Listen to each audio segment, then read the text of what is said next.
اے نبی، اللہ تم کو اور مومنوں کو جو تمہارے پیرو ہیں کافی ہے۔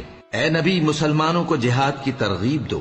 اگر تم میں 20 آدمی ثابت قدم رہنے والے ہوں گے تو 200 کافروں پر غالب رہیں گے، اور اگر 100 ایسے ہوں گے تو 1000 پر غالب رہیں گے، اس لیے کہ کافر ایسے لوگ ہیں کہ کچھ بھی سمجھ نہیں رکھتے۔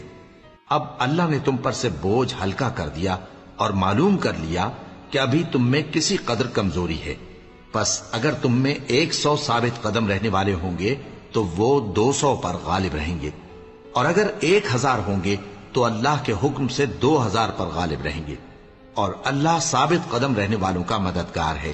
پیغمبر کو شایع نہیں کہ اس کے قبضے میں قیدی رہیں جب تک کافروں کو قتل کر کے زمین میں کثرت سے خون نہ بہا دے۔ تم لوگ دنیا کے مال کے طالب ہو اور اللہ آخرت کی بھلائی چاہتا ہے، اور اللہ غالب ہے، حکمت والا ہے۔ اگر اللہ کا حکم پہلے نہ ہو چکا ہوتا تو جو فدیہ تم نے لیا ہے اس کے بدلے تم پر بڑا عذاب نازل ہوتا۔